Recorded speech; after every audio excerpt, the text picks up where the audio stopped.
compañero de la Junta de Gobierno, hermano mayor de la Hermandad del Santo Entierro, queridos conferenciantes, hermanos todos, buenas noches. El pasado martes comenzó nuestro ciclo de conferencias que nuestra Hermandad La Sabina del Silencio lleva realizando durante gran parte de su vida, pero que por diversas circunstancias dejó de organizarse varios años. Hoy culmina este ciclo con una previsible conferencia espectacular, donde descubriremos de la mano de estos dos doctores de la historia y del arte que acobijan y acobijaron estos muros franciscanos que nos reúnen. Esta conferencia será pronunciada por dos personas que llevan la historia en la vena y la curiosidad es su impulso diario para descubrir nuevos datos históricos, curiosidades desconocidas y aspectos que pueden cambiar el mito por la verdad. Don José Manuel Moreno Arana obtuvo la licenciatura en Historia del Arte por la Universidad de Sevilla en 2005. Alcanzó el título de doctor por la misma universidad tras la defensa en 2012 de su tesis doctoral. Ha sido profesor en la Facultad de Bellas Artes de Sevilla, siendo en la actualidad miembro del Grupo de Investigación de la Universidad de Sevilla, Centro de Investigación de la Historia de la Arquitectura y del Patrimonio Artístico Andaluz. Sus investigaciones se han centrado en el estudio del arte de Jerez de la Frontera y otras localidades de su entorno durante el Barroco, habiéndose materializado en diversos artículos y capítulos de libros donde trata aspectos como la escultura, el retablo y la arquitectura.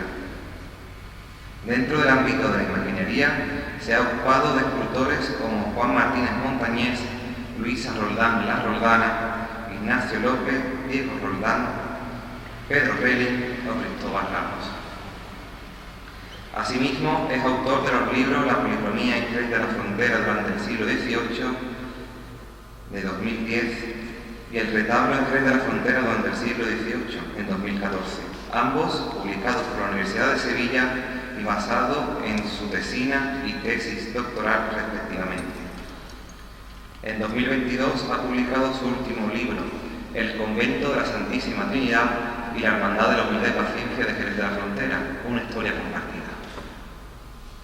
Finalmente, hay que añadir que en 2018 coordinó y fue coautor de la obra El escultor Ignacio López y su época, de 1658 a 1618.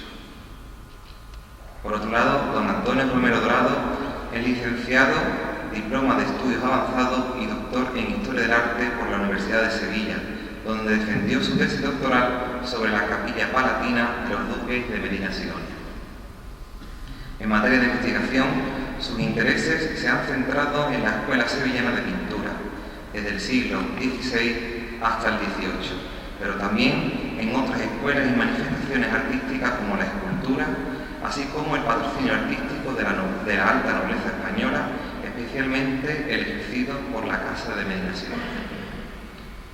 Asimismo, es miembro del Grupo de Investigación Humanidades 171 de la Universidad de Sevilla, bajo la dirección del sanluqueño de adopción Fernando Cruz Isidoro.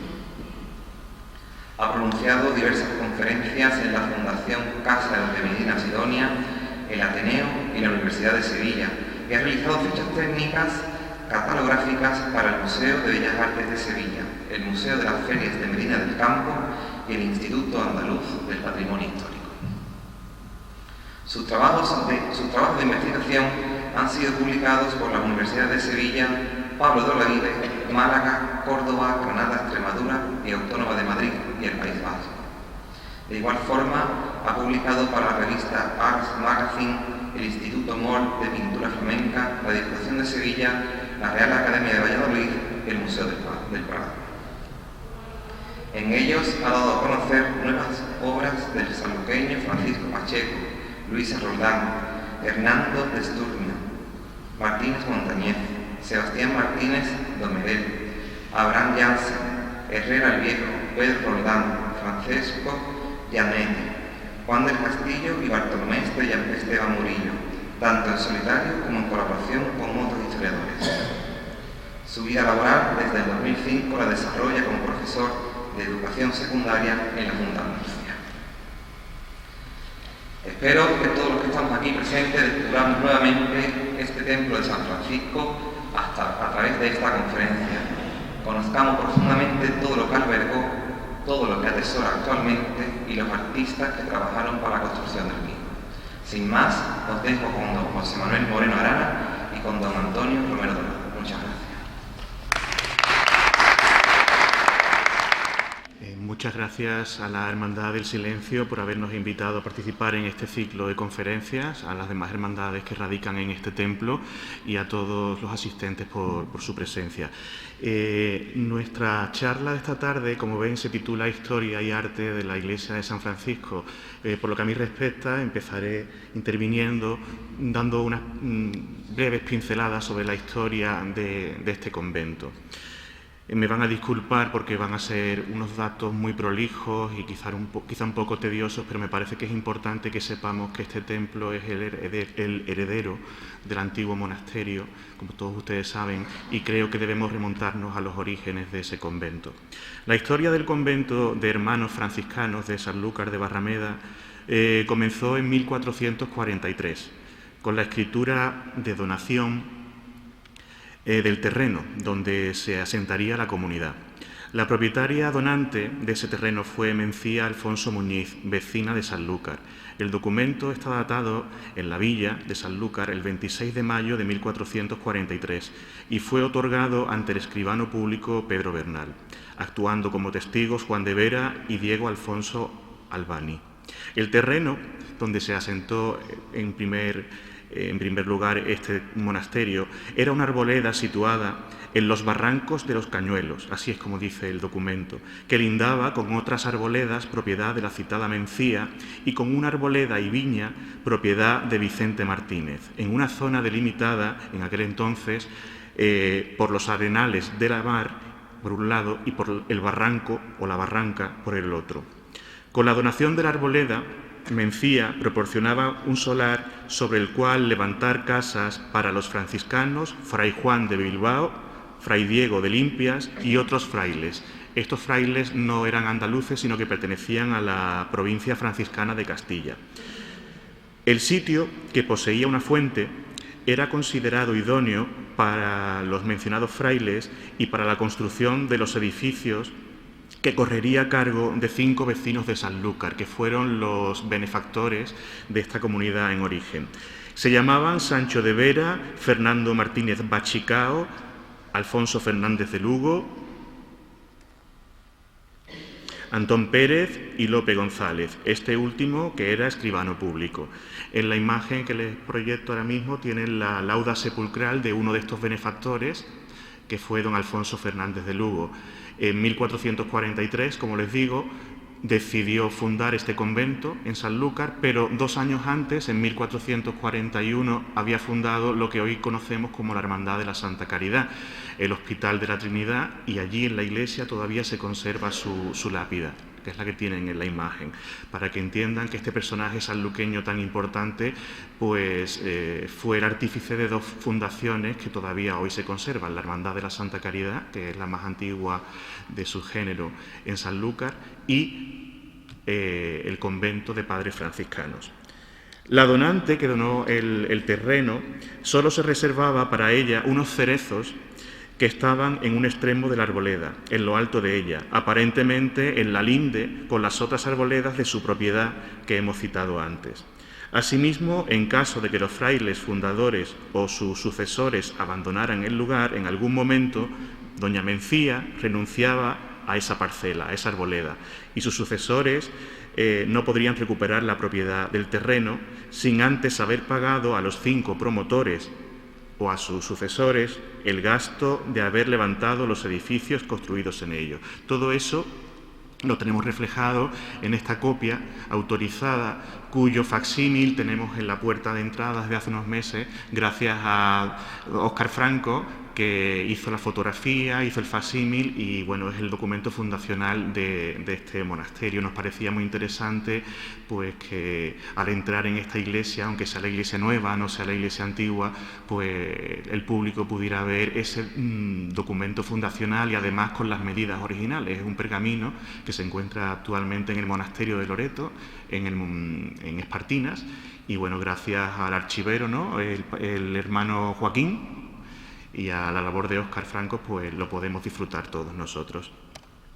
Bien, en segundo lugar tenemos noticia de una escritura otorgada ante el mismo escribano un poco después, en septiembre de ese mismo año, de 1443, por la cual se modificó la anterior, que se había hecho en mayo. En este segundo documento se consigna que 4 meses después de la redacción de la primera escritura ya se habían construido las casas y la morada en dicha arboleda y que todavía no estaban pobladas por los frailes. Asimismo, tanto la propietaria de la arboleda como los 5 promotores, esos señores sanluqueños que fueron los patrocinadores de la construcción, deciden que la toma de posesión no la iban a hacer esos frailes castellanos que he nombrado al principio, sino que la haría Fray Juan de Logroño, que era vicario franciscano pero de las Islas Canarias, que lo había reclamado. ¿Y por qué lo había reclamado? Pues por una razón muy sencilla, y es que existía una bula que el Papa Eugenio IV había otorgado en la ciudad de Florencia el 27 de junio de 2 años antes, de 1441, dando poder al vicario franciscano de las Canarias para establecer una casa de frailes franciscanos en los confines del Reino de Castilla, hacia las partes e islas de Canarias, que estuvieran bajo su autoridad y la de sus sucesores, para recibir en ella, a los hermanos euntes y redeuntes, esto es, los que iban y los que venían desde las Canarias a las tierras peninsulares de la Corona de Castilla. Bien, con la conquista de las Islas Canarias, ya incorporadas a la Corona de Castilla, era necesario fundar un convento franciscano en la península, lo más próximo posible a la desembocadura del río Guadalquivir, ruta por donde discurrirían las naves que del interior de la península se dirigían o regresaban primero al mar abierto para llegar a las Islas Canarias. Bien, esto después también sucedería cuando se descubriera y se evangelizaría América. Pero en un primer lugar, el papel que tuvo este monasterio fue el de servir como lanzadera, por así decirlo, para la evangelización de las Islas Canarias.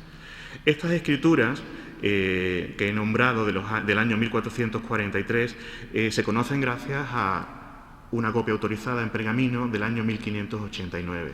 Esto se hizo porque hubo un pleito con un señor que tenía una capellanía, entonces pues se tuvieron que hacer copias de todos estos instrumentos para demostrar un poco pues todo el historial que había detrás de su petición. Bien.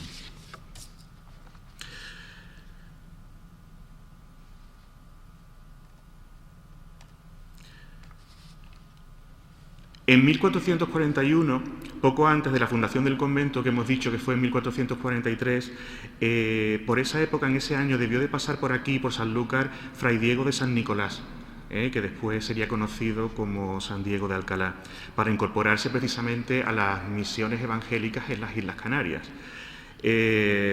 Como dice Hermenegildo Zamora Jambrina, que fue un historiador franciscano muy importante para la historia de este convento, en 1989 dijo: no pudo naturalmente morar, o sea, vivir en dicho convento a la ida, puesto que todavía no estaba edificado el convento, pero sí a la vuelta, hacia el año de 1447, en cuya presencia se conservó durante mucho tiempo la tradición de haber plantado el santo un pino en la huerta junto a una fuente del que nos hablan varios documentos. Ahí pueden ver una fotografía en que aparece la imagen que tenemos todavía allí a los pies de la iglesia de San Diego de Alcalá, que tuvimos la ocasión, José Manuel y yo, de atribuir a Juan Martínez Montañés por cuestiones estilísticas, histórico-artísticas, y que fue publicado por la Universidad de Córdoba ya en el año 2020, hace ya un tiempo.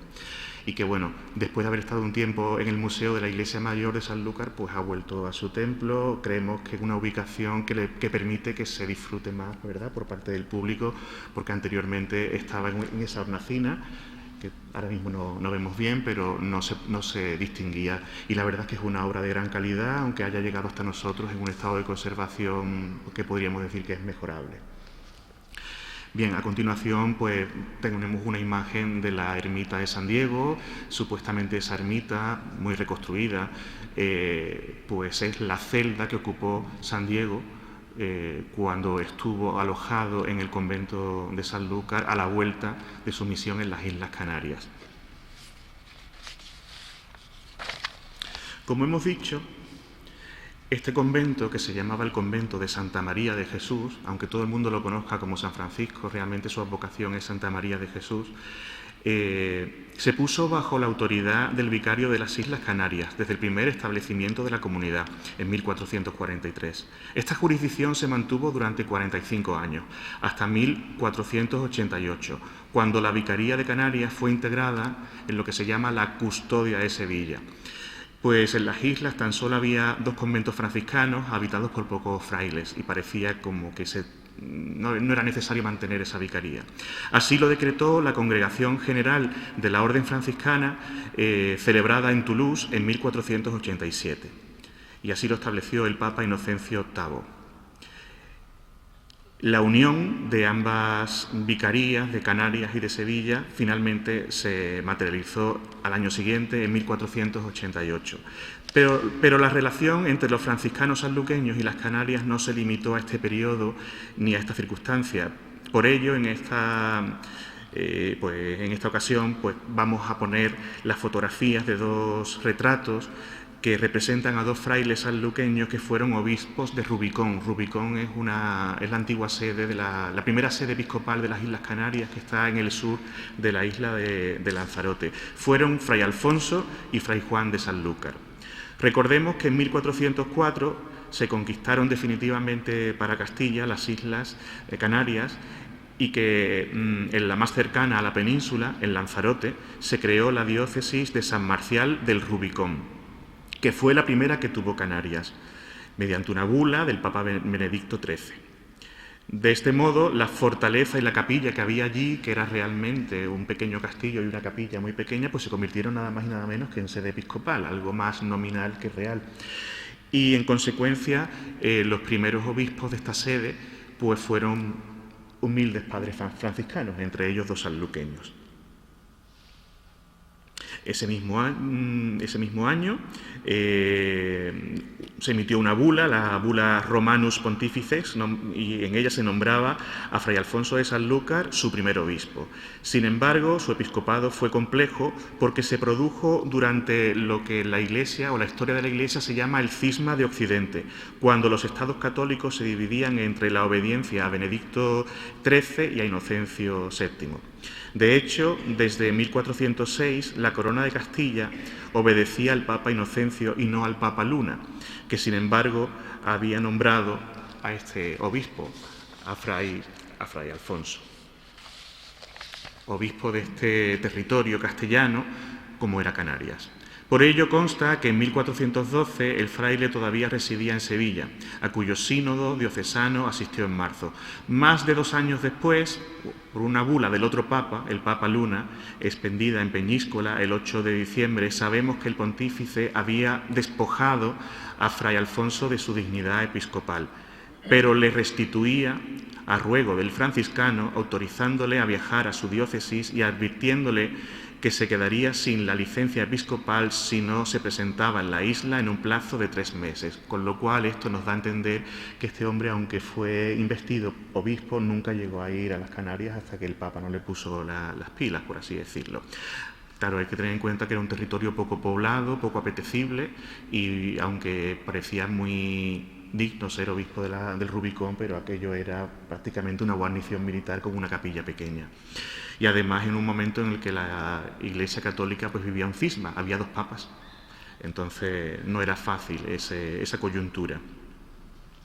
Al año siguiente, por la bula Sincerae Devotionis, dada en Peñíscola, ya saben ustedes que el Papa Luna acabó en Peñíscola, en la Comunidad Valenciana, en Castellón, pues este obispo fue despojado de los 2 episcopados por desobediencia al Papa, y otro franciscano Fraimendo de Viedma fue nombrado obispo del Rubicón. En 1418, con la elección de Martín V como nuevo papa, Fraimendo fue confirmado en su dignidad episcopal y en 1419, por la carta que Juan de Betancourt dirigió al Papa y su contestación de 27 de enero, sabemos que Fray Alfonso de Sanlúcar no solo no había llegado a ir a las islas, sino que tampoco había cuidado de su rebaño en la distancia. Así, tras Fray Alfonso, que falleció en octubre de 1434, se sucedieron varios obispos, hasta que en 1483 la diócesis de Rubicón fue transferida por el Papa Sixto IV a la diócesis de Las Palmas. En cuanto al otro fraile franciscano sanluqueño que ostentó esta dignidad episcopal fue Fray Juan de Sanlúcar, que tienen ahí su retrato. Estos retratos, no lo he dicho, pero se conservan en la sacristía de la Iglesia Mayor de Sanlúcar, en la parroquia de Nuestra Señora de la O. Aparentemente los dos son retratos apócrifos, o sea que lo que representan no se corresponde como eran estos señores, sino que se coge una apariencia y se pone debajo que este es el obispo tal del siglo XV y ya está, nosotros nos lo creemos, pero son retratos apócrifos, o sea que no son reales. Dudo muchísimo que Fray Alfonso de Sanlúcar y que Fray Juan de Sanlúcar fueran retratados en vida y que además en el siglo XIX, que es cuando se hicieron estos retratos, se conservara todavía el retrato como para copiarlo. Pero es verdad que los curas sanluqueños de esa época decidieron hacer una galería de retratos de eclesiásticos ilustres sanluqueños y ponerlas con muy buen tino en la sala de la fábrica de la Iglesia de la O. Esta sala hoy en día no existe porque cuando la parroquia se restauró en los años 90 pues decidieron derribarla y actualmente esta galería de retratos se conserva como les digo, en la sacristía de la O. Bien.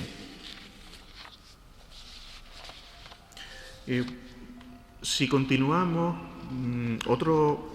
continuamos un poco más adelante en el tiempo, tenemos datos sobre las obras de la antigua iglesia. Ahí pueden ver un fragmento de un plano de la ciudad de Sanlúcar en que todavía se aprecia, no sé si lo puedo señalar, no sé del puntero, ¿no? Bueno, pues ustedes me van a tener que creer, pero ahí se ve cómo era la planta de la antigua iglesia de San Francisco de Sanlúcar. También se ve en la parte superior donde está la ermita de San Diego y también las antiguas cuevas de Montesión. Y como les decía, ha habido, mejor dicho, dos historiadores franciscanos muy importantes que han hecho la historia de este convento.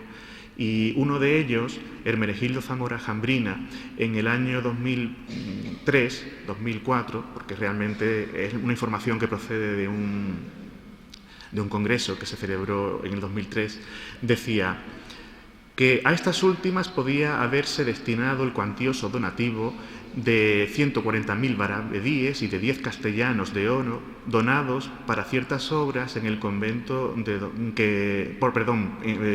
para ciertas obras en el convento por don Juan Alonso de Guzmán el Bueno, tercer duque de Medinasidonia y después fraile franciscano, el 5 de julio de 1495. Con esto, este fraile franciscano nos daba la información de la cronología, el comitente y el costo de esa primera iglesia que hubo y que se construyó en la zona que actualmente se conoce como San Francisco el Viejo, ¿no? Donde está la barriada de San Diego, que fue en 1495. Además, este fraile franciscano debió consultar los fondos del archivo de la Casa de Medinasidonia porque nos indica exactamente el legajo en el que se encuentra ese contrato, que efectivamente es el legajo 1001.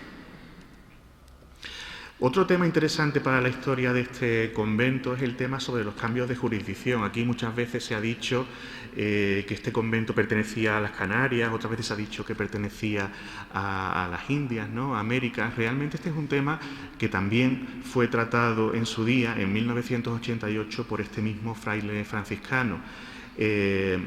Concretamente en un artículo que se llama Contenido franciscano de los libros de registro del Archivo de Indias de Sevilla hasta 1550. Y he cogido un extracto porque me parece bastante significativo y bueno, es cortito y además no voy a extenderme mucho más porque aunque no hemos terminado ni mucho menos la historia del edificio, pero sí me parecía que la parte fundacional era fundamental para entender a qué nos remontamos cuando hablamos de esta iglesia y el convento que está detrás de su historia. Bien, pues decía Hermenegildo Zamora lo siguiente: si la custodia de Canarias había reclamado para sí el convento de Sanlúcar de Barrameda como el puerto natural de embarque de sus misioneros para las islas, con mayor razón después del descubrimiento del Nuevo Mundo lo reclamarían las provincias allí erigidas. Y en realidad así sucedió. Por Real Cédula de 26 de marzo de 1532, remitida por medio de Fray Francisco de Osuna, la reina, o la emperatriz en esa época, Isabel de Portugal, se dirige al capítulo general reunido en Tolosa de Francia, en Toulouse, solicitando que el convento de Sanlúcar de Barrameda sea adscrito a la provincia franciscana de Santa Cruz de la Española.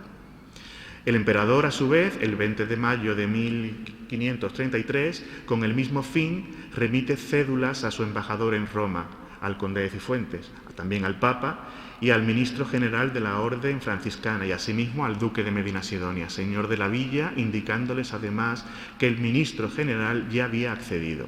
El propio emperador, el 17 de febrero del año siguiente, del 34, se dirige al padre comisario y al vicario general, rogándole el cumplimiento de lo ordenado por el padre general de pasar el dicho convento de Sanlúcar a la jurisdicción de la provincia de Indias. Finalmente, 20 años después, en 1553, dicho convento quedó definitivamente incorporado a la provincia de Andalucía, sin relación o dependencia alguna con la de Canarias, pues que ésta, la de Canarias, era erigida en provincia ese año de 1553. Yo no voy a seguir mucho más porque realmente tengo preparadas muchas diapositivas, pero yo realmente con esta introducción histórica lo que quería era un poco reivindicar el papel de estos hermanos franciscanos, concretamente pues Hermenegildo Zamora, que desde el año 1988 pues contribuyó de forma muy significativa al conocimiento de este convento, de este monasterio, con publicaciones en la revista franciscana Archivo Iberoamericano y también con la participación en los cursos de verano sobre el franciscanismo en Andalucía. Gracias a eso, pues prácticamente todo lo que yo les he contado esta tarde, en esta pequeña introducción, pues gracias a ellos tenemos estos datos. Entonces me gustaría reivindicarlo. Por supuesto que después han venido muchas personas, incluso y también antes, a hablar de la historia de este convento, ¿no? Como Juan Pedro Velázquez Castelu,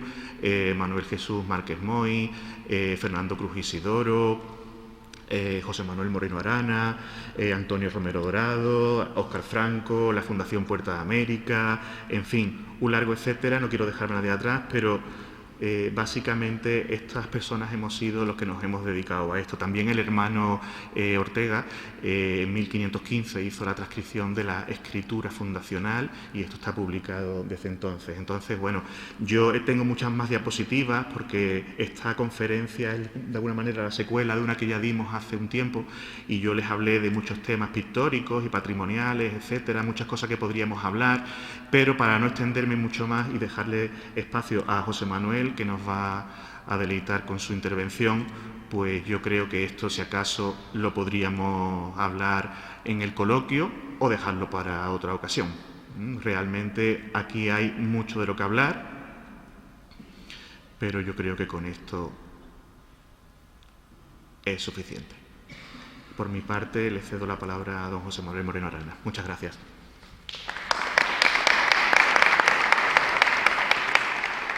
Bueno, pues buenas tardes o buenas noches ya. Y antes que nada, pues agradecer a la Hermandad del Silencio que haya querido contar con nosotros para esta charla. También a la propia Hermandad por habernos también facilitado el estudio de muchas de las piezas que hemos ido publicando a lo largo de estos últimos años. Igualmente a la Hermandad del Santo Entierro, que también en su día pues también nos ayudó también a estudiar determinadas piezas. Y bueno, y por supuesto un agradecimiento muy especial a nuestro amigo Óscar Franco, que muchas de las fotografías que se ponen en el PowerPoint que vamos a poner, pues son suyas, y además él es un gran entusiasta y le tiene muchísimo cariño a esta iglesia, y él pues está detrás de muchas de las investigaciones que hemos llevado a cabo a lo largo de estos últimos años. Nosotros, en el caso de la parte que voy yo a tratar, pues está muy centrada, por supuesto, ya en lo que es la decoración de esta iglesia que ya sabéis que se construyó en el siglo XVIII, y que son diferentes investigaciones que he hecho tanto en solitario como en compañía también tanto de Óscar como sobre todo de Antonio, y lo voy a dividir en dos apartados dedicados a, como ven ahí, a los retablos y a la imaginería de la actual iglesia de San Francisco de Sanlúcar. Y empezando por los retablos, pues bueno, hay que recordar que esta iglesia se terminó en 1748, es un dato que conocemos por el historiador sanluqueño Velázquez Gastelu, y que toda su decoración pues estaba ya terminada en ese año, a excepción de las capillas de los pies, las dos capillas que están a los pies de la iglesia, a un lado y otro de la puerta principal. Y la decoración, pues ya digo, estaría también para la conclusión con la inauguración en 1752. El edificio ya pues parece que estaba terminado en el 48, pero la decoración tardó en concluirse hasta el año de 1752. Y empezando, por ejemplo, por el retablo de la Virgen del Amor, que antiguamente pues se le llamaba de Nuestra Señora de los Dolores, pues hay que decir que es un retablo que pude estudiar en mi tesis doctoral, y bueno, ya se sabía, por supuesto, datos a través de Velázquez Gastelu de quién había costeado el retablo, que en este caso era Francisco de Reina, que era sacristán mayor del convento, y él costeó tanto el retablo como la imagen de la Virgen. Originalmente se situó en la hornacina del ático la figura del antiguo crucifijo que tenemos precisamente ahora aquí, que es el Cristo de la Redención, que es una imagen que procede del antiguo monasterio del que ha hablado Antonio en su intervención, ¿no? Esta imagen es una imagen del siglo XVI, que bueno, no vamos a entrar a analizarla porque en esta charla lo que vamos a hablar va a ser de las cosas que hemos aportado, datos, atribuciones, etcétera. Este retablo es un retablo que se puede atribuir a un retablista, del que vamos a hablar a continuación, que es Agustín de Medina y Flores, un retablista de origen malagueño que se instala en Jerez en el siglo XVIII, en el segundo cuarto del siglo XVIII, y que parece que trabajó en esta iglesia. Hay detalles muy curiosos, como esas morduras escalonadas, que son muy típicas de su obra, o, por ejemplo, aquí también estos tipos de morduras que aparecen en diferentes trabajos suyos. Vamos a hablar después, posteriormente, de quién fue este artista, pero es una obra que se puede atribuir creo que con cierto fundamento a este retablista, Agustín de Medina y Flores. También a él se le puede atribuir este retablo, que es el primitivo retablo del Cristo de la Columna, que también Velázquez Gastelu nos informa que fue costeado por Francisco López del Valle. Es un retablo que además, bueno, aquí hemos puesto una fotografía en la que se colocó de manera muy eventual el lienzo del Cristo de la Columna, que originalmente estuvo presidiendo este retablo. Ahora es San Juan Bautista de la Salle, pero este retablo se hizo para que fuera presidido por este cuadro, que actualmente, pues ya restaurado, se conserva en la propia capilla.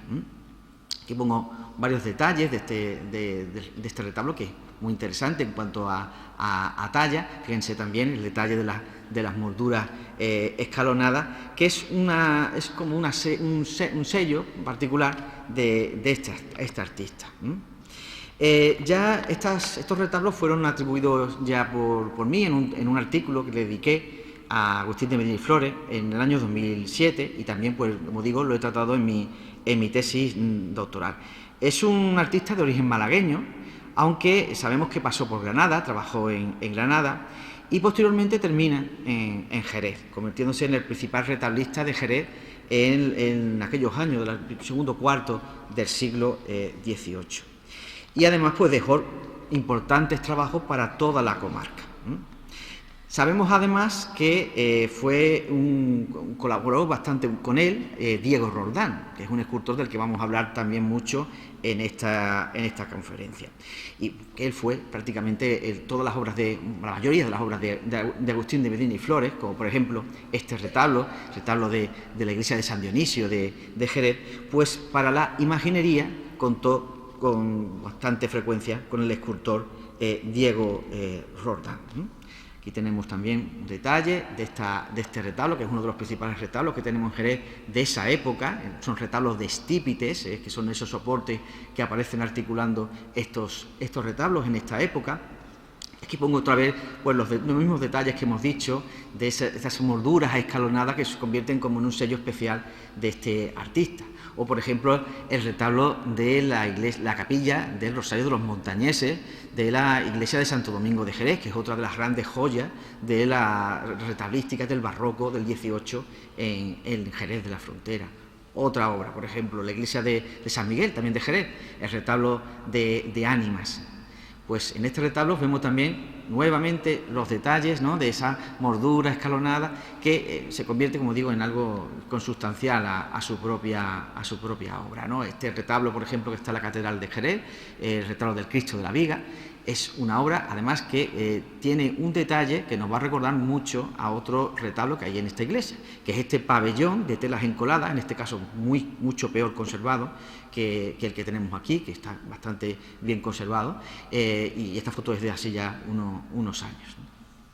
Bueno, recientemente, hace pocos años, el profesor Cruz Isidoro ha documentado que Medina y Flores, Agustín de Medina y Flores, es el autor, por lo menos diseña e inicia la sillería de coro del convento de Madre de Dios de Sanlúcar, que es esta fotografía que le pongo a continuación, también una obra de una gran riqueza decorativa y técnica.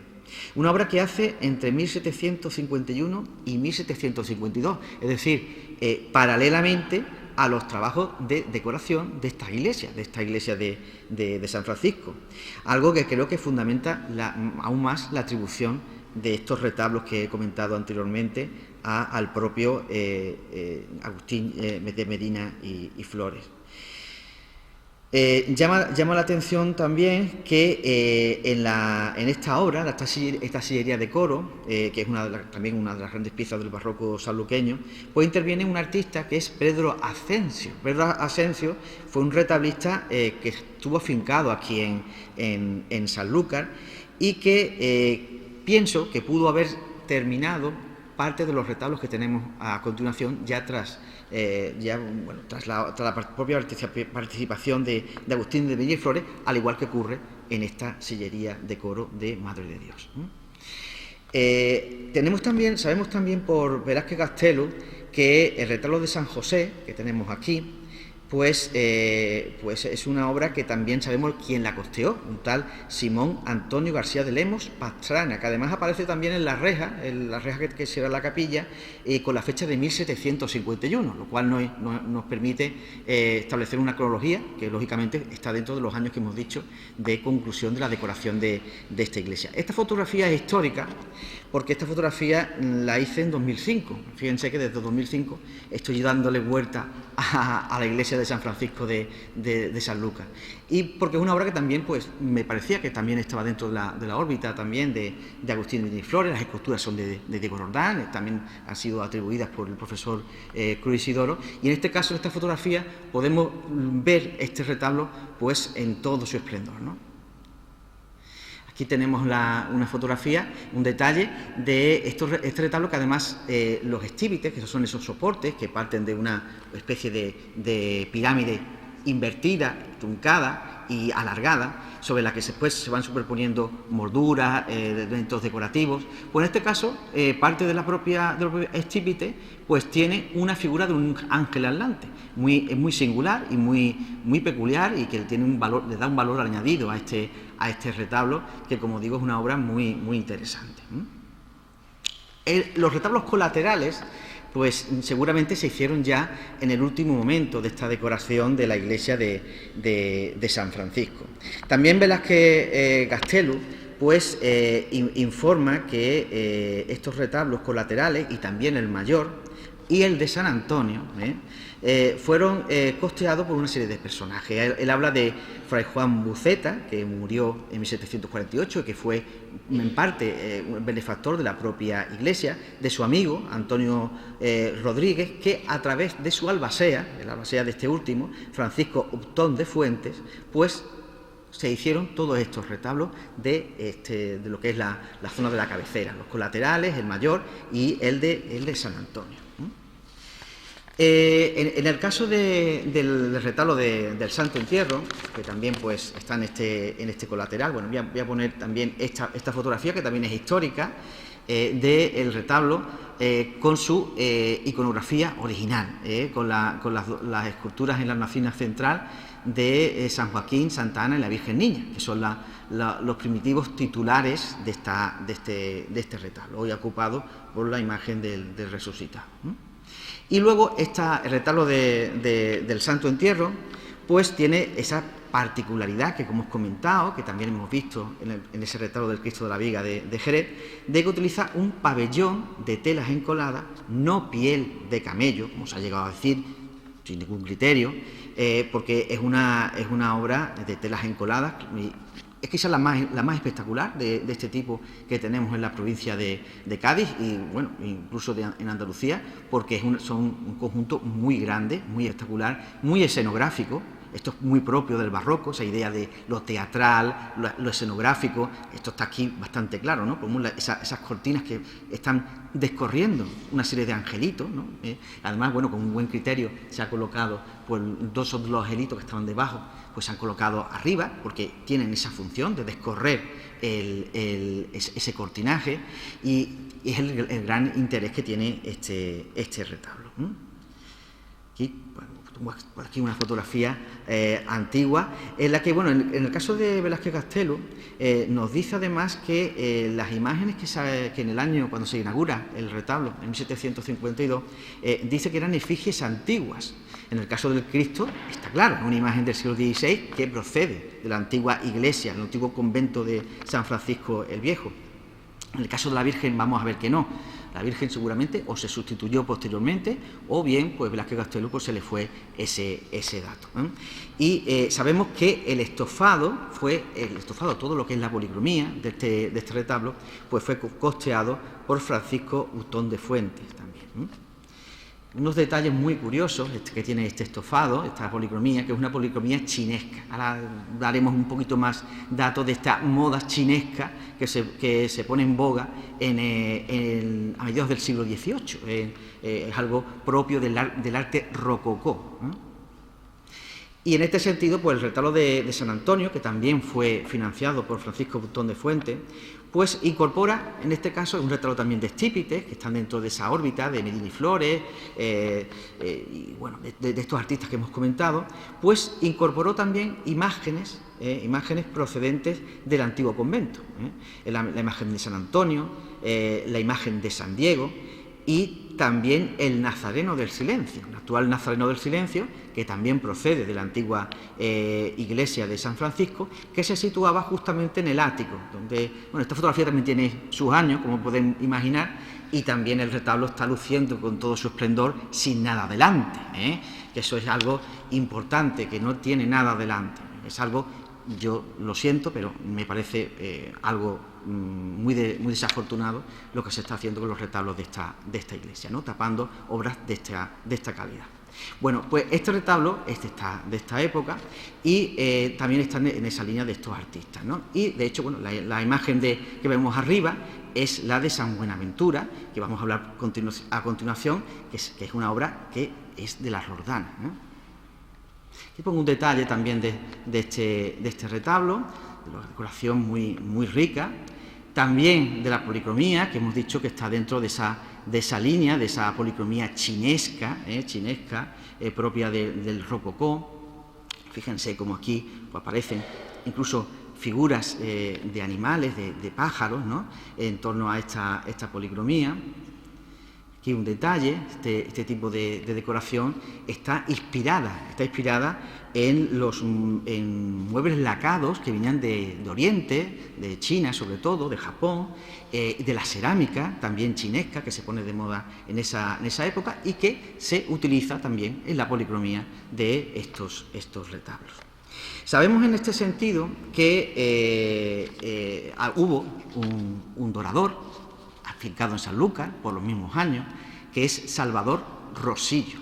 Salvador Rosillo es un artista que creo que pudo haber hecho este tipo de decoraciones y que está documentado precisamente en un retablo que hemos visto anteriormente, el del Rosario de los Montañeses de Jerez, en el que coinciden Agustín de Medina y Flores, Diego Roldán y en este caso el policromador Salvador Rosillo, que era precisamente de Sanlúcar, estaba afincado en Sanlúcar. Bueno, pues a este artista se le pueden relacionar otras obras que utilizan este mismo motivos decorativos. Por ejemplo, esta Santa Ana con la Virgen Niña, que está en la iglesia del convento de Regina, pues todo lo que es la ménsula, la repisa sobre la que se asienta, incluso la propia trono donde está, pues tienes estos tipos de decoraciones muy ingenuas, vegetales, que están inspiradas en el mundo oriental.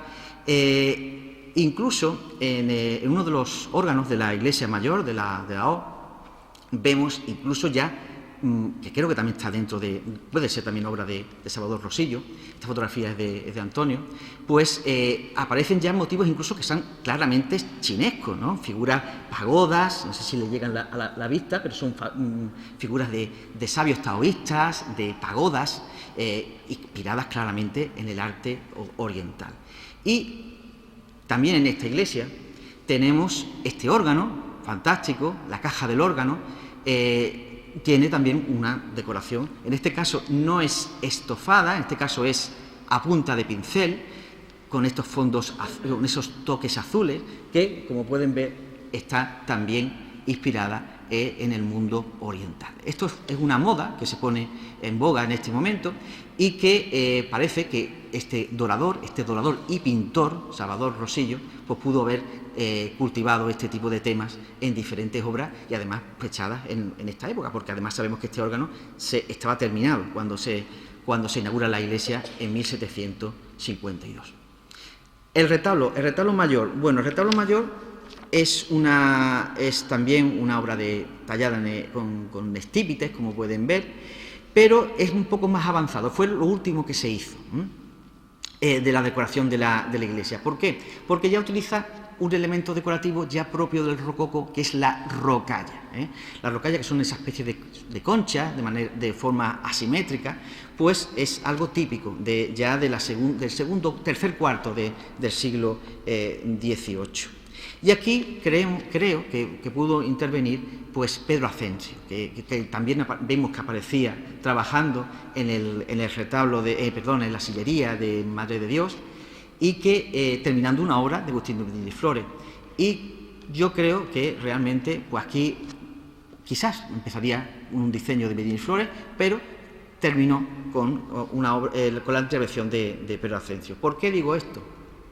Porque aquí, por ejemplo, vemos un detalle que está justamente en la cornisa de este retablo, que es un frontón partido de dibujo contracurvo, que forma una curva y una contracurva. Este tipo de frontones lo utiliza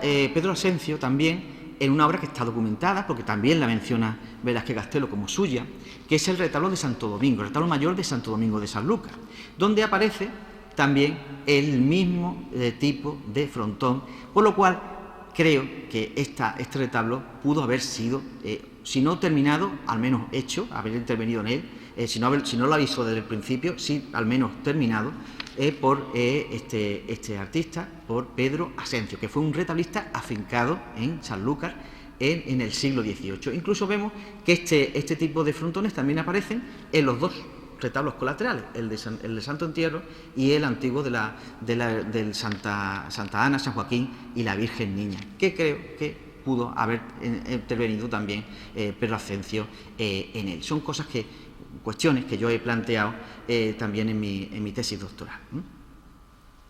Ya dejando ya el tema de lo que es los retablos, pues vamos a hablar de la imaginería. Y la imaginería no es que lo vamos a tratar todo, pero sí lo que hemos investigado a lo largo de estos últimos años, que se ha dado la oportunidad de poder profundizar en el conocimiento de estas esculturas, y nos ha dado pues gratas sorpresas, porque el patrimonio escultórico de la iglesia de San Francisco es muy rico y además pues, bueno, de grandes artistas, como vamos a ver a continuación. Ya Antonio pues ha hablado de la imagen de San Diego, también procedente del antiguo convento. En este caso pues, fue un artículo que publicamos él y yo en la revista UCOARTE de la Universidad de Córdoba. Y creemos que es una obra temprana del gran escultor de las primeras décadas del siglo XVII en Sevilla, que es Juan Martínez Montañés.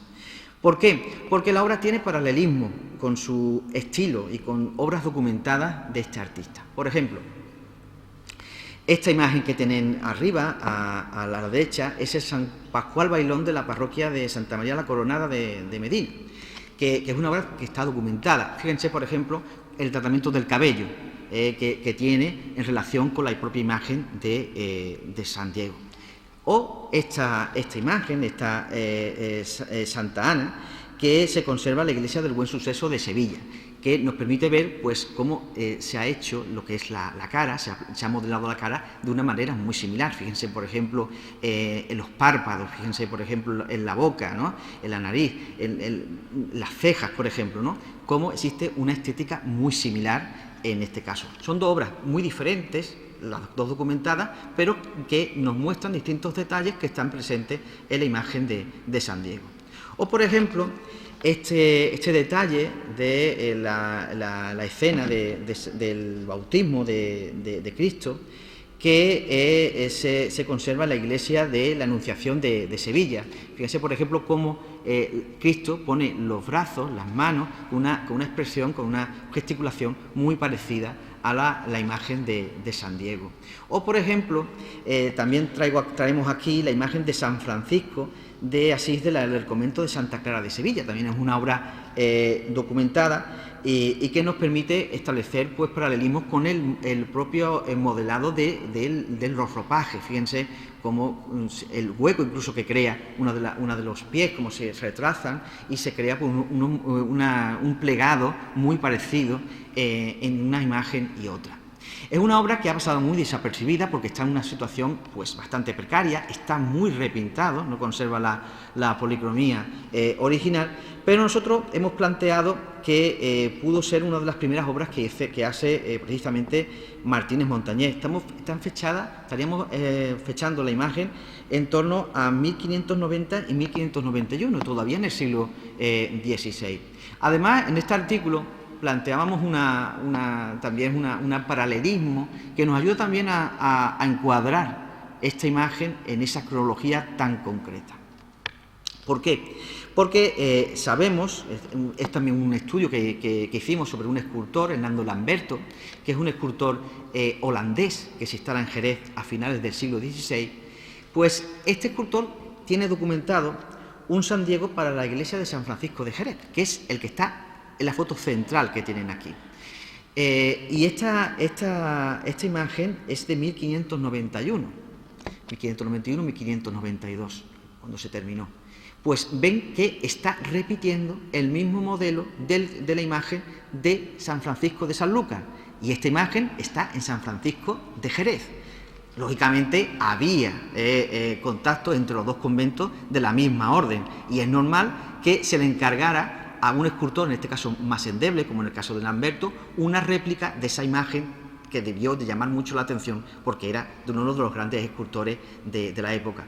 Pues sabiendo que la imagen central es de 1591, podemos suponer que la de Sanlúcar, que lógicamente es el modelo original, pues es anterior a esa fecha, por tanto una obra de las más tempranas de Juan Martínez Montañés. Y no solamente eso, es que este San Diego, que se conserva en el retablo de San Antonio, que está justamente aquí, es una obra también atribuible a Hernando Lamberto y que repite nuevamente el modelo de la imagen de Montañés. Incluso esta imagen debió proceder también de la iglesia de de San Francisco el Viejo, y veis que como incluso dentro del mismo convento se hizo una réplica, se hizo una copia, o se inspiró, se creó una imagen también imitando el mismo modelo de Montañés.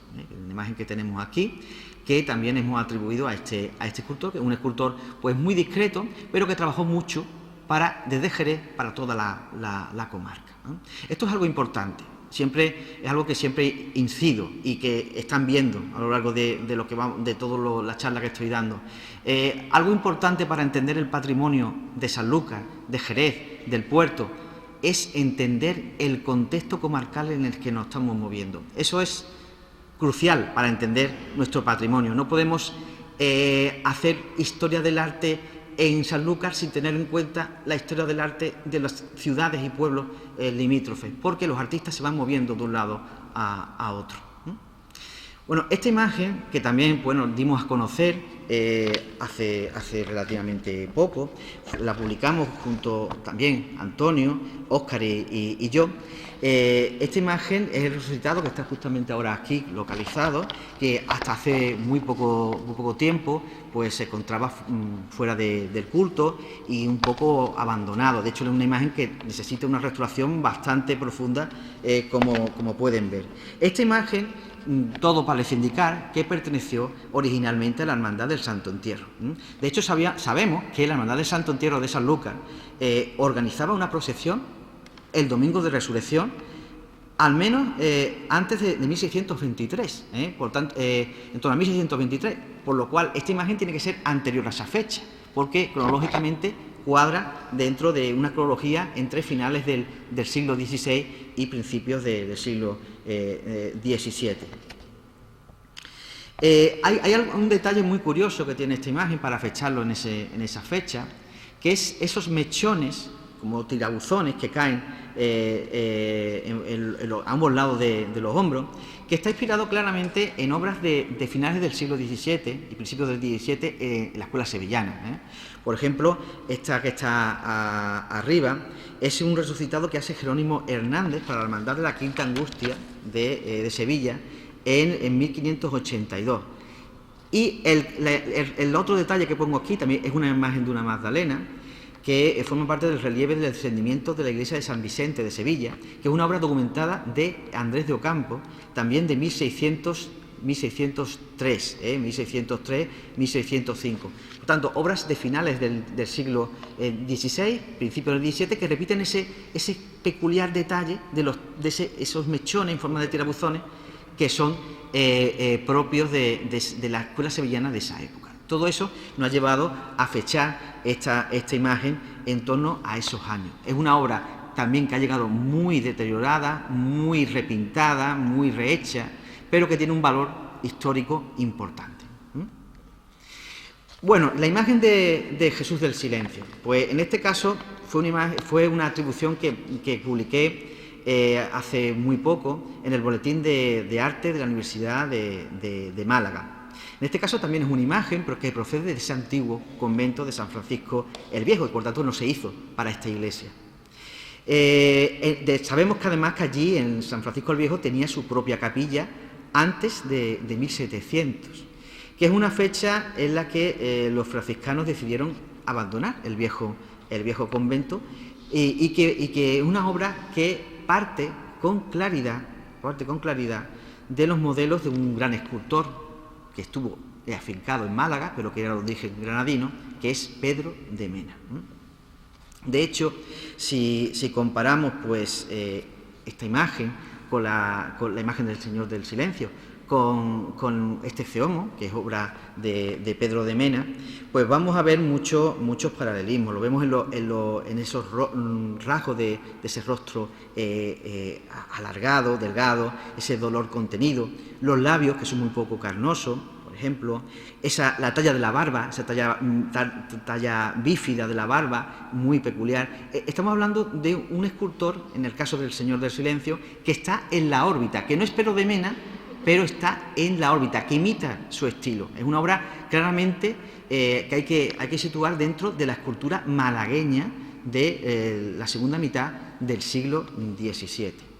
Y de hecho, existe una imagen en Antequera, de San Francisco, que es de la iglesia de San Zoilo, nuevamente una iglesia franciscana, de franciscanos observantes, como este monasterio primitivo de San Francisco el Viejo, y este convento, esta iglesia actual de San Francisco, que originalmente pues, era de franciscanos observantes, y esto no es ninguna coincidencia.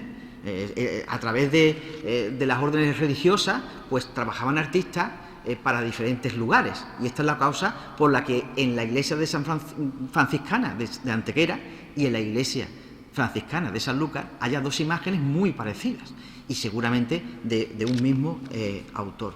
Esta imagen ha sido atribuida, y esta fotografía es de Adrián Sarmiento, la del San Francisco que tenemos aquí, pues es una pieza que ha sido atribuida a Antonio del Castillo. Antonio del Castillo es un escultor antequerano que vivió hacia la segunda mitad del 17, primeros años, murió del 18, murió en 1704, y que es un artista que sigue los modelos de Pedro de Mena. Algo que se ve claramente, por ejemplo, en esta imagen que tengo aquí a la derecha, del niño perdido de la iglesia de Santo Domingo de Antequera, que es una obra claramente inspirada en la obra de Mena, ¿no? Bueno, pues si comparamos esta imagen de San Francisco, que está en Antequera, con la imagen del Nazareno del Silencio, pues vemos claramente pues, rasgos muy parecidos, el tratamiento de la barba, de la boca, de la nariz, incluso de las orejas, y no menos llamativa el tratamiento de las manos con esas venas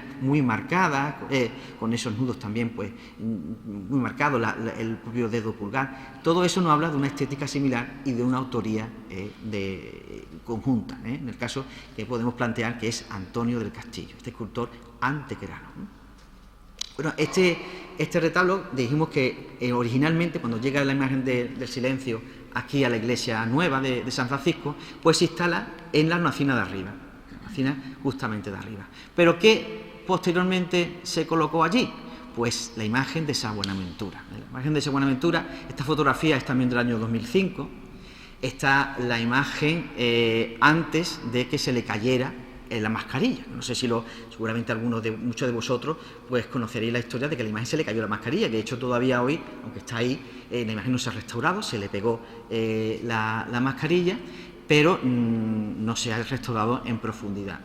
Y es una obra, aquí tenemos un detalle de la imagen, con todo su deterioro, pero también con toda su calidad artística. Esta imagen la publicamos, en este caso fui yo en solitario, en la revista Filostrato, que pertenece al Instituto Moll de Madrid, y la atribuí a Luisa Roldán, la Roldana. Es una pieza que, como he dicho, olvidada, que ha pasado muy desapercibida, precisamente por haberse situado en ese ático de este retablo, pero que guarda grandes similitudes con obras documentadas o firmadas de Luisa Roldán. Aquí te pongo una fotografía de lo que es la imagen, es una imagen de candelero, como pueden comprobar. Este es el estado en el que está la imagen. Esta fotografía esto fue cuando estuvo en el Museo de la O, en el que se le vistió con una túnica franciscana, con un hábito franciscano. Y aquí pongo una comparativa pues con una obra que está firmada de Luisa Roldán, que es el San Servando de la Catedral de Cádiz.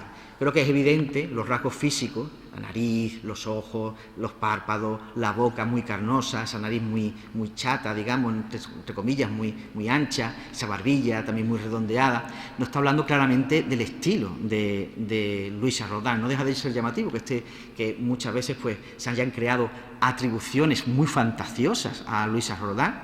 Estoy hablando, por ejemplo, ahora de la Virgen de los Dolores de Sanlúcar, que por supuesto no es de la Roldana, y que una imagen que tiene todos sus rasgos pues haya pasado totalmente desapercibida, ¿no? Incluso fíjense la mano, el detalle de la mano, con esas venas también muy marcadas, pero muy peculiares, con esos nudillos pues muy prominentes, con la comparativa con el Ecce Homo de la Catedral de Cádiz, que también es una obra firmada de Luisa Roldán, se encontró la firma en su interior. O también un detalle, por ejemplo, de la oreja o del tratamiento del cabello, con el San Francisco del convento de Regina, de Sanlúcar, que es otra obra que había sido ya previamente atribuida, en este caso por José Miguel Sánchez Peña, a la Roldana. Por tanto, es curioso, pero ya teníamos una obra en Sanlúcar no documentada tampoco, pero sí atribuida a las Roldanas. Y dicho no documentada en el caso de San Francisco y en el caso de San Buenaventura, pero sí sabíamos que Luisa Roldán había hecho una imagen para Sanlúcar. Concretamente la había contratado su marido en 1680, un San Juan de Dios que perteneció al antiguo Hospital de San Juan de Dios de Sanlúcar.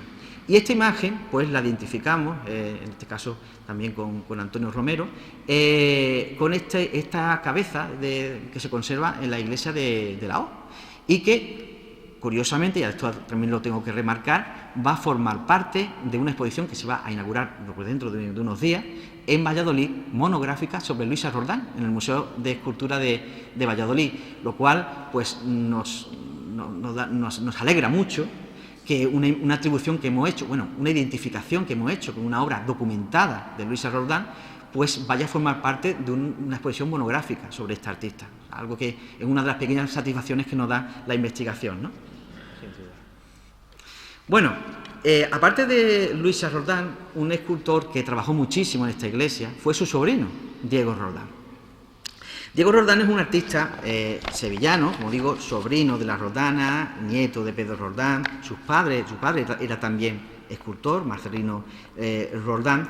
Pues es un artista al que le he dedicado diferentes artículos. También ha escrito mucho sobre él, aquí en Sanlúcar, el profesor Cruz Isidoro. Y es un artista que debió trabajar bastante en la decoración de esta iglesia de San Francisco. Y su obra en Sanlúcar, bueno, aquí he puesto un detalle, ¿no?, de dos imágenes que se pueden atribuir a Diego Roldán, aparte de las más conocidas que vamos a comentar a continuación.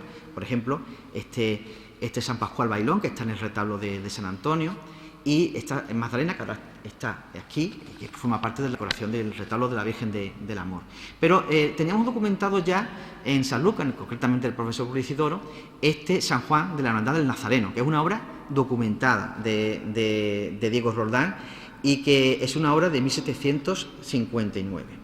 Yo también localicé, cuando hice mi tesis doctoral, esta carta que envía un fraile, Fray Baltazar de San José, que era tallista, y él hace un retablo, o dos retablos, mejor dicho, en la iglesia de la parroquia de Espera, de la localidad de Espera, en el año 1748. Bueno, pues ese retablo, el diseño es de un artista que hemos dicho, del que hemos hablado anteriormente, Agustín de Medina y Flores, que hemos dicho que era un colaborador habitual de Diego Roldán. Bueno, pues en el archivo diocesano de Jerez se conserva esta carta, que es una verdadera rareza, y en esta carta, pues, le envía este tallista, Fray Baltazar de San José, al párroco de Espera, en el año 1748. Y es muy curioso porque dice que llegué a este monasterio, el monasterio de Borno, donde él estaba, el monasterio de San Jerónimo de Borno, donde este fraile estaba habitando. Dice, de vuelta de Jerez, porque Diego Roldán estaba afincado en Jerez, era sevillano, pero se afincó en Jerez, y habiendo ido a ver a don Diego Roldán, escultor amigo de mi estimación, me dice su esposa que está en Sanlúcar, rematando unas figuras. Fijaros qué curioso, ¿no?, que nos dice que estaba trabajando en Sanlúcar rematando una figura. ¿En qué año? En 1748. ¿Y esos años qué son? Pues los años que se estaba decorando la iglesia de San Francisco de Sanlúcar. No deja de ser algo bastante curioso, ¿no? Bueno, pues Diego Roldán hace la imaginería nueva de casi todos los retablos que tenemos en esta iglesia, empezando por el retablo mayor, en el que, por ejemplo, la imagen de Santo Domingo, o todas las esculturas son de él. Esto, bueno, hay que decir también que, gracias a fotografías de Óscar Franco, también pudimos comprobar que este retablo, aunque no tiene dorado, parece que originalmente estuvo policromado en las esculturas, pero que esa policromía se perdió. Bueno, aquí se ve incluso en esta fotografía del Santo Domingo que los fondos todavía de la capa están todavía, se conservan todavía restos de esa policromía.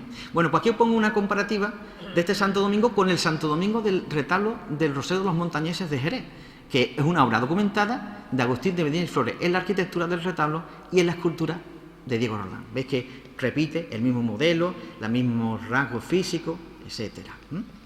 ¿Veis? Lo que os comentaba anteriormente del detalle de esos restos de policromía que tiene este retablo. El retablo, aunque no se llegó a dorar, parece que sí se llegó a policromar las esculturas, pero posteriormente pues, se decidió quitar esa policromía.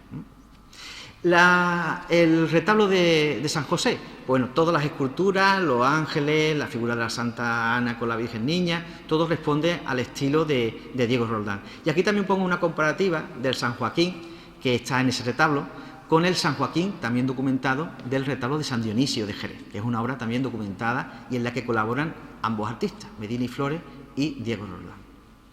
El retablo antiguo retablo de San Joaquín y Santa Ana y la Virgen Niña, pues tenemos también la imaginería es de su estilo. Estas imágenes que actualmente pues, están en la capilla, una de las capillas de la parte de los pies de la iglesia, pues responde claramente al estilo de Diego Roldán. E incluso la policromía de estas imágenes, pues responde al estilo de uno de los principales policromadores de este artista, que es Bernardo de Valdés, un dorador sevillano que se instala también en Jerez por los mismos años que Diego Roldán y que sabemos que fue amigo del propio escultor. Aquí he puesto un detalle comparativo para que vean los motivos decorativos, la técnica, con una obra documentada de Bernardo Valdés, que es el San José de la iglesia de la O de Rota. Es claramente un artista que además está documentado en San Lucas, que ya también no deja de ser muy llamativo. Este detalle que he puesto aquí, de estofado, es del retablo mayor de la iglesia de Madre de Dios, de San Lucas.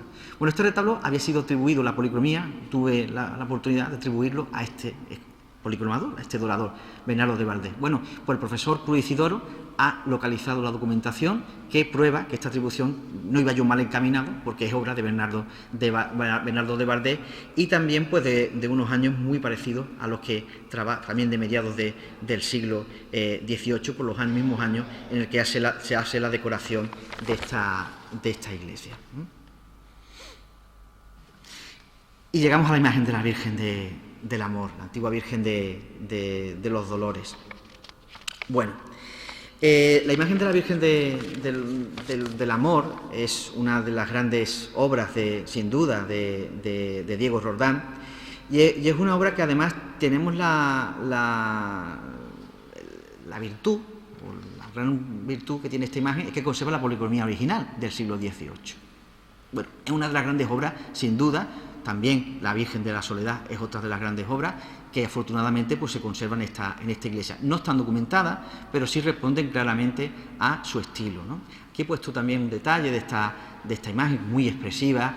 Ya digo que de lo mejor. Diego Roldán fue un artista muy irregular en su calidad y trabajó mucho y hizo obras muy endebles en muchos casos, pero también dejó obras tan extraordinarias como esta cabeza fantástica de la Virgen del Amor. Bueno, aquí he puesto un detalle comparativo con otra obra que se puede atribuir con mucho fundamento a Diego Roldán, que es la Quinta Angustia de Utrera. Fíjense, por ejemplo, el llamativo, la policromía. ¿Por qué digo que la policromía de la Virgen del Amor es original? Porque esta policromía se repite claramente en las dos imágenes. Fíjense cómo está tratada la ceja, los regueros están pintados, no sé si le llegan a la foto, pero están pintados los regueros de lágrimas, están pintados con un tono blanco. Y luego tiene también otro detalle que se repite en las dos, que es que en las sienes de ambas imágenes, que he puesto un detalle, están pintadas las venas.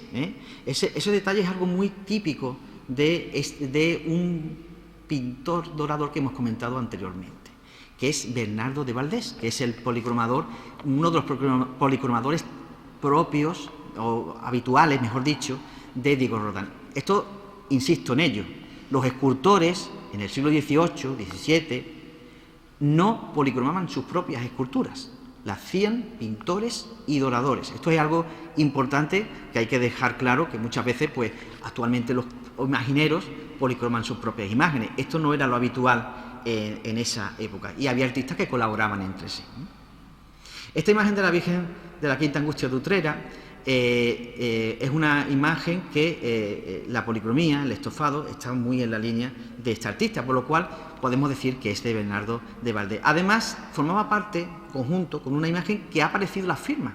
Este es San Francisco Javier, que está aquí, pues formaba parte del mismo conjunto retablístico con esa Virgen anteriormente, que está en la iglesia de Santa María de la Mesa de Utrera, y originalmente se hizo para los jesuitas de Utrera. Aquí tenemos la firma que apareció, don Diego Roldán me hizo en Jerez de la Frontera en el año 1751. Fíjense, 1751, la misma fecha en la que se estaba decorando la iglesia de San Francisco. Y este estofado, pues es el estofado que aparece en la imagen de Utrera, y fíjense cómo es muy parecido a una obra documentada de este policromador, que es el San José de la O de Rota. La imagen de la Virgen esta dolorosa, que está en la iglesia de Regina, también se ha atribuido a Diego Roldán, con mucho fundamento. Y fíjense que la policromía vuelve a ser muy parecida a la de la Virgen del Amor. Fíjense cómo aquí se ve claramente las venas en las sienes, por ejemplo, incluso la propia pintura del peleteado de las cejas, ¿no? Y también se repite, aunque en este caso está un poquito más alterada, es la imagen de la Virgen del Valle que se hizo para Utrera y que está actualmente en Estepa, que es una imagen que quería conocer también hace unos años y que apareció también la firma de Diego Roldán. Diego Roldán solía firmar casi todas las obras, y las que no han aparecido es porque la firma está dentro, está en las mascarillas muchas veces. Aquí tengo dos imágenes, tanto la Virgen de Estepa como la Virgen de Lebrija, que también aparecieron firmadas. Aquí tenemos el detalle de que estas imágenes se solían firmar en la mascarilla. Yo entiendo, por ejemplo, la imagen de la Esperanza de la Hierba de Jerez, que también es de Diego Roldán. Cuando se restauró, se pudo ver por la boca, que está huecada, que hay una firma debajo, pero no se pudo descifrar porque tenían que levantar la mascarilla. Igualmente, yo no invito a que las hermandades del Santo Entierro y del Silencio desmonten las mascarillas de la imagen de sus imágenes titulares, pero seguramente estaban firmadas precisamente detrás de la mascarilla, como ocurrió con las imágenes tanto de Estepa como de Lebrija. La imagen de la Virgen de la Soledad, pues otra obra muy destacada de Diego Roldán, que en este caso creo que puede estar un poco repintada, puede tener algunos repintes, pero que todavía conserva una policromía original, con algunos repintes, pero original. Y es una obra también, pues, con la que hay que destacar dentro también de la órbita de Diego Roldán. Y que además se puede comparar, por ejemplo, con una imagen que está en un retablo que ya hemos comentado antes, el retablo del Rosario de los Montañeses de Jerez, como es esta Santa Catalina de Siena, que está documentada de Diego Roldán. Aquí pongo un detalle que pueden ver que la cara es muy, muy parecida, no tiene la calidad porque es una obra de retablo, pero el esquema es muy, muy, muy similar. Además, estas imágenes utilizan dientes de nácar, que es algo también genuino de este escultor, y es también como una firma del propio escultor. Bueno, antes de terminar, porque esta charla pues básicamente fue la misma que di hace el año pasado cuando nos pidieron hablar sobre la iglesia de San Francisco, quiero recordar que fue la Asociación de Antiguos Alumnos de La Salle, pues en este caso he querido incluir una novedad que todavía no se ha publicado, pero bueno, he querido hacerlo para esta charla, que es esta imagen de San Francisco, que está ahora mismo en la antigua capilla de San José. Es una obra también destacada, interesante, digna de estudio. Aquí he puesto un detalle de esta imagen. Esta imagen, quiero recordar que ha sido atribuida a Diego Roldán, en este caso no es de Diego Roldán. No todo lo que hay en San Lucas ni en San Francisco es de Diego Roldán, por supuesto. Y es una imagen que solo hay que rebuscar en la comarca, en la zona. Es la clave para entender todo lo que es el arte de nuestra ciudad, o en este caso San Lucas, ¿no? Y casualmente, muy cerca de aquí, en Trebujena, nos encontramos en la iglesia parroquial de Trebujena, nos encontramos esta imagen de San Francisco, que perteneció a la orden tercera franciscana de Trebujena. Bueno, pues este es el detalle de la cabeza, en este caso una imagen de vestir, pero fíjense Uno mira un poquito más de frente, otro mira para el otro lado, pero fíjense cómo la talla de la barba, la boca, la nariz, la ceja, e incluso el fruncimiento de la frente, la talla del cabello, todo es claramente de un mismo escultor. ¿Quién pudo haber sido este escultor? Bueno, también nos tenemos que ir cerca, en este caso a Lebrija. En Lebrija trabajaron unos artistas que fueron la familia Navarro. La familia Navarro, que por cierto, estuvieron también en Sanlúcar, y Matías José Navarro, el jefe del taller, nació en Sanlúcar. Pues ellos están en Lebrija, después trabajan en el puerto, después trabajan en Jerez, y una de sus grandes obras es el retablo de las concepcionistas de Lebrija. Bueno, con este retablo vamos a fijarnos en este círculo que os pongo aquí, que es la imagen de San Francisco, de nuevo San Francisco. Bueno, fíjense, esta es una obra documentada de la familia Navarro. Fíjense cómo la cabeza de este San Francisco, el de la derecha, es muy parecida al San Francisco de Trebujena y por asimilación al propio San Francisco de Sanlúcar, de la iglesia de San Francisco de Sanlúcar, ¿no? Bueno, es otra atribución que se puede plantear, pero hay que decir que se puede hablar mucho todavía de la iglesia de San Francisco de Sanlúcar. Hay que tener en cuenta que todo lo que hemos dicho anteriormente no deja de ser una simple síntesis de nuestras investigaciones sobre piezas que se conservan actualmente en la iglesia de San Francisco. Pero San Francisco no se agota. Quedan otras obras, como por ejemplo la Inmaculada, que está presidiendo el retablo, que es muy interesante, el San José, que está actualmente tapado, pero que está ahí, o por ejemplo este San Francisco, que está actualmente a los pies de la iglesia, que sería interesante pues que en un futuro se pudieran afrontar sus investigaciones, proponer nuevas autorías, ¿no? Eso es lo que, bueno, es la última reflexión junto con otra que hago ya para finalizar, y es que como hemos visto, San Francisco, en esta charla se ha demostrado que en ella pues hay un magnífico patrimonio. Un patrimonio muy valioso, pero que no siempre ha sido ni valorado ni está en óptimas condiciones. Creo que, de cualquier caso, estamos todavía a tiempo de actuar y de recuperar este patrimonio. Nada más, muchas gracias.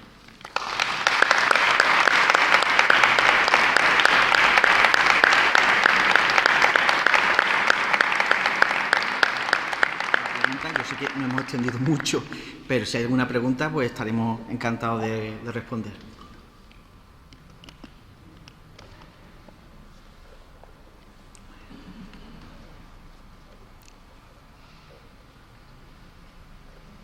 Pues parece que no, ¿no? Bueno, parece que no sé si...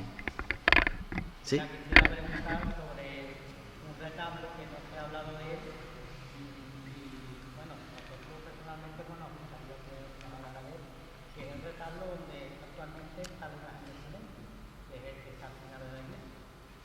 Bueno, ese retablo, como hemos dicho, el propio Velázquez Castelo, bueno, se me ha ido esto, el propio Velázquez Castelo dice que cuando se inaugura la iglesia estaban todos los retablos menos los de las capillas de los pies, las dos capillas de los pies.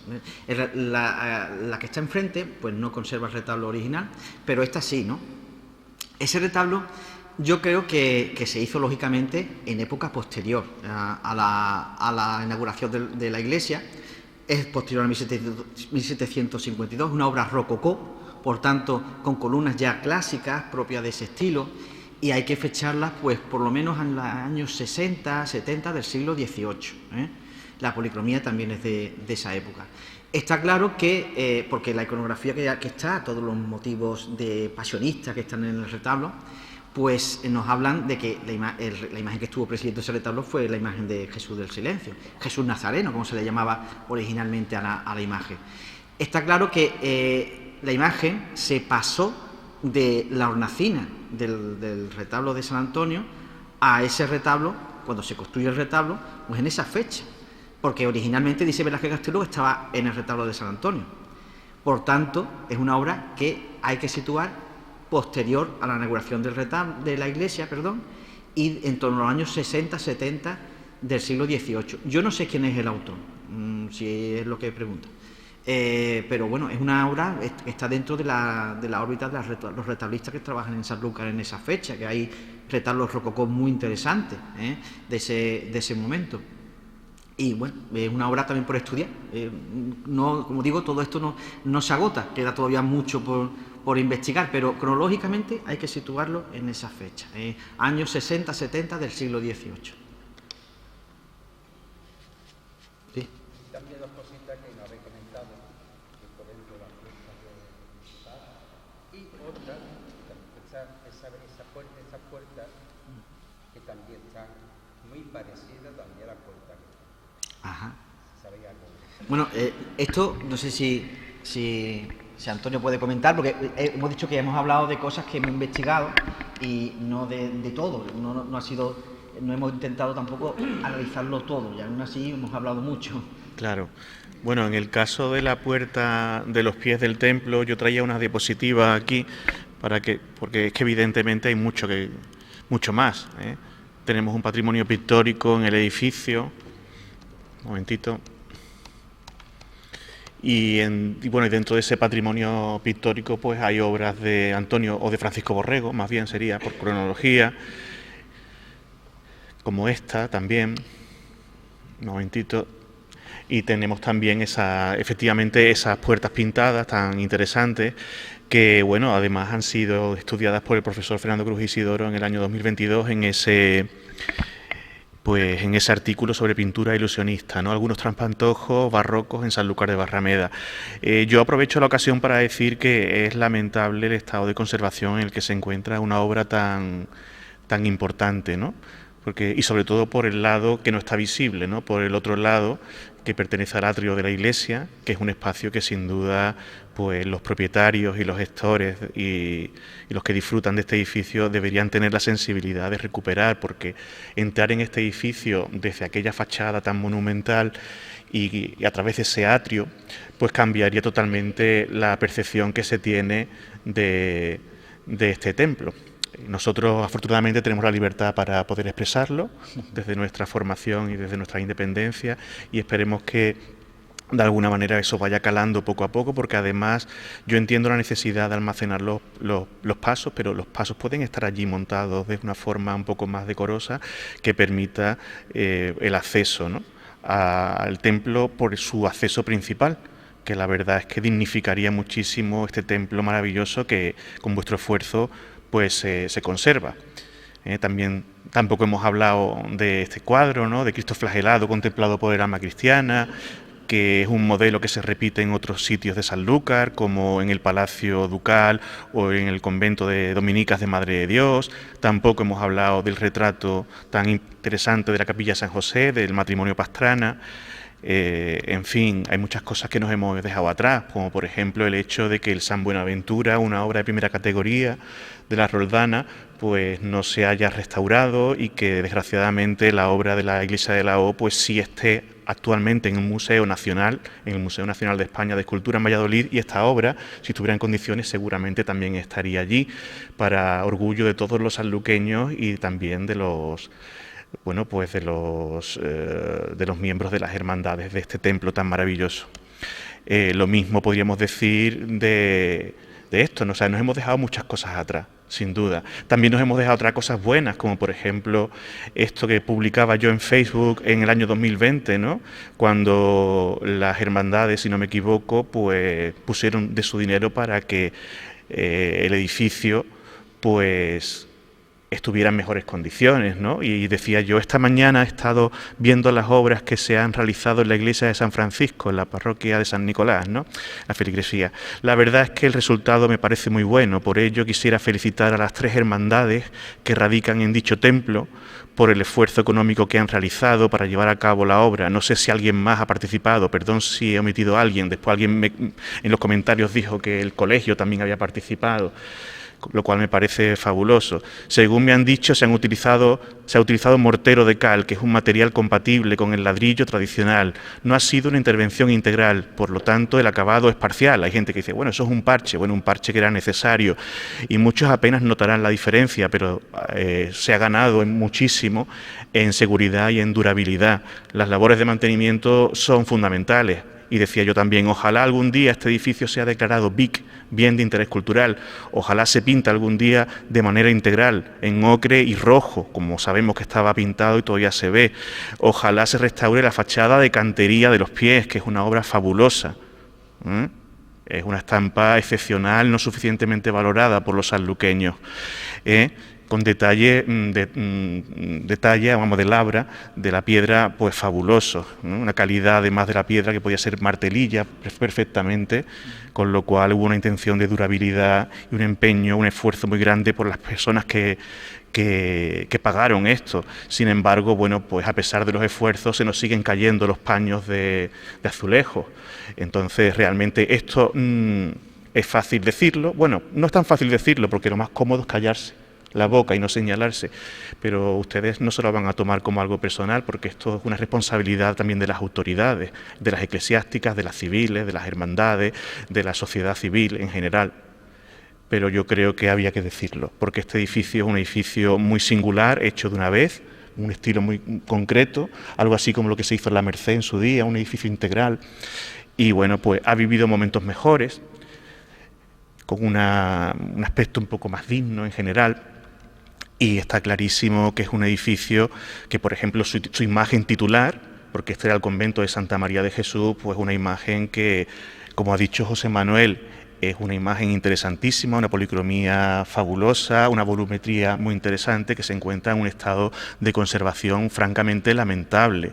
Entonces, esto es San Francisco, bueno sí, pero preside la Inmaculada, ¿no? Santa María de Jesús, y la verdad es que es una pena que se encuentre de esta manera. Hay obras fabulosas que todos conocemos, que todos mimamos y conservamos, pero después ha habido mucho patrimonio desaparecido y deslocalizado. Todo el mundo conoce esta fotografía antigua en la que se ve la iglesia luciendo de otra manera, con sus lámparas, sus colgaduras, no con el aspecto que desgraciadamente hemos conocido nosotros, ¿no? Un poquito desangelada. Por ejemplo, con este cuadro que se trasladó al convento de las Hermanas de la Cruz. Afortunadamente está ahí al lado, pero bueno, si estuviera aquí estaría bastante bien también, o si se hubiera conservado en su momento. Es una copia realizada por Antonio Borrego de una apoteosis de San Francisco de Asís, de Francisco de Real Mozo, o por ejemplo que también se conservara aquí la Virgen de Guadalupe, que pertenece a este templo, ¿no? Y que actualmente está en la iglesia de San Nicolás, o la jerarquía de los ángeles, ¿no? Que también es de aquí y que está allí. Y entiendo que este edificio ha vivido por momentos muy complicados, pero no es el caso. Ahora mismo se podría volver a traer a su sitio. Esta es además una obra estudiada por Escardiel González recientemente en el Laboratorio de Arte de la Universidad de Sevilla, o el caso de este lienzo de Jesús flagelado que estuvo a punto de desaparecer. Por deterioro, después un almacenamiento que quizá no fue el más adecuado, pero más allá de eso lo importante es que finalmente se puso la atención sobre él a través de ese artículo que firmamos José María Hermoso y yo. Hubo una serie de personas que lo rescataron, gente que patrocinó su restauración y felizmente ha vuelto a su sitio. Entonces hay mucho que hacer, desde luego, y es responsabilidad de todos. Nosotros creo que también estamos contribuyendo poniendo en valor estas obras a través de nuestros estudios. Hay muchísimos detalles en la iglesia dignos de consideración y bueno, pues el tema del reordenamiento de la colección y otras intervenciones, yo creo que aquí no vamos a descubrir nada si decimos que las imágenes deben estar en su sitio, que como tú has dicho, ¿no? Por ejemplo, la imagen de San José, una imagen tan bonita en la capilla de San José, este magnífico retablo que cualquier hermandad de Andalucía pegaría por él y bueno, en fin, yo creo que sabemos perfectamente de lo que estamos hablando. Estos ángeles lampareros de Diego Roldán, que seguramente vienen de aquí, están en las Hermanas de la Cruz, esta imagen de San José, que a mí no me extrañaría nada que fuera la primitiva, que estaba en la capilla de San José, y después cuando lo cogen los Pastrana, pues posiblemente la cambiarían. Evidentemente tenemos el tema de los niños Jesús. Este niño Jesús, como pueden ver, no es el niño Jesús original, lo mismo que le ha pasado al otro, que los niños Jesús vuelan fácilmente. En fin, que yo no estoy descubriendo nada que ustedes no sepan, pero, en fin, somos la generación viva y somos los que tenemos que hacer este tipo de reflexiones e intentar pues dejar un mundo mejor que nos encontramos. Y bueno, en eso estamos. Hay cosas que son efímeras, que son estupendas, y después hay cosas que son las históricas que también hay que mantener, porque es que se pierde la memoria. Aquí, por ejemplo, tenemos una campana que está ahora mismo caída, precisamente propiedad, lo que dice la campana, propiedad de don Antonio Ruiz Vázquez, capellán del Templo de San Francisco, y de don José Pastrana, dueño de la capilla de San Sebastián, de San José, Sanlúcar de Barrameda, año Sevilla, porque se fundió en Sevilla, se hizo la fundición en Sevilla, año de 1860. Y en fin, que la investigación no se acaba y hay mucho que hacer, hay documentos, y bueno, nosotros pues esperamos contribuir como hemos contribuido hasta ahora, pero también creemos que tenemos que aprovechar la oportunidad para, desde el trabajo que hemos hecho y la autoridad que nos concede, pues hacer algunas sugerencias, y esperemos que sean bienvenidas. Muchas gracias.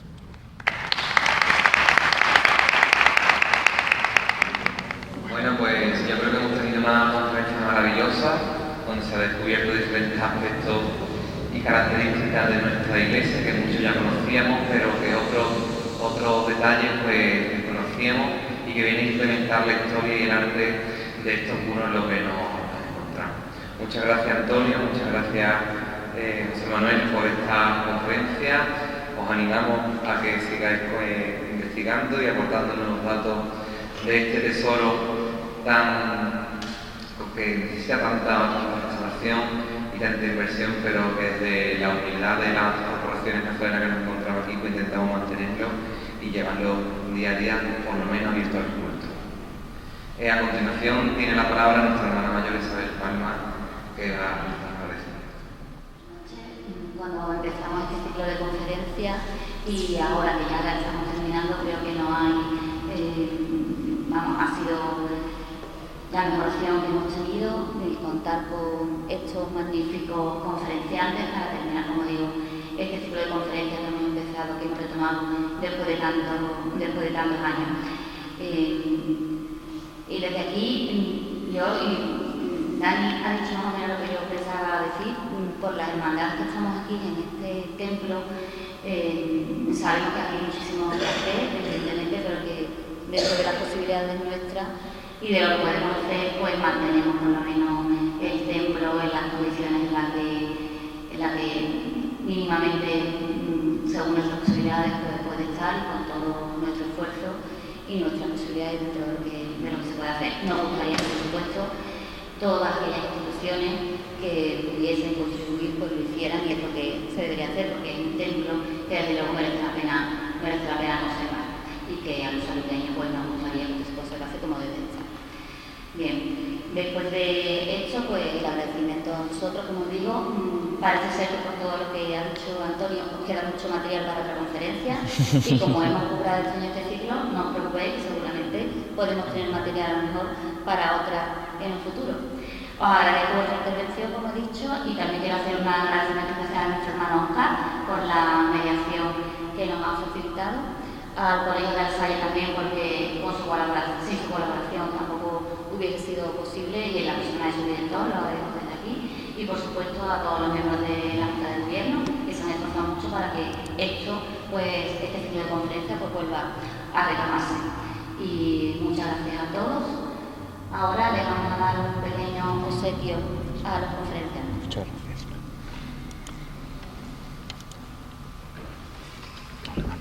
Sí.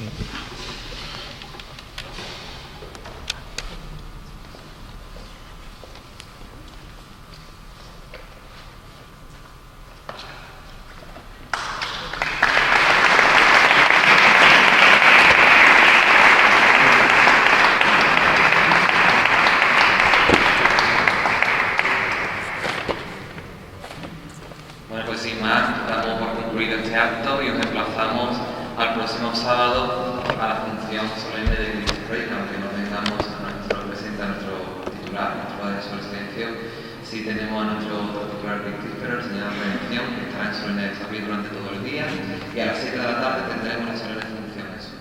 Muchas gracias.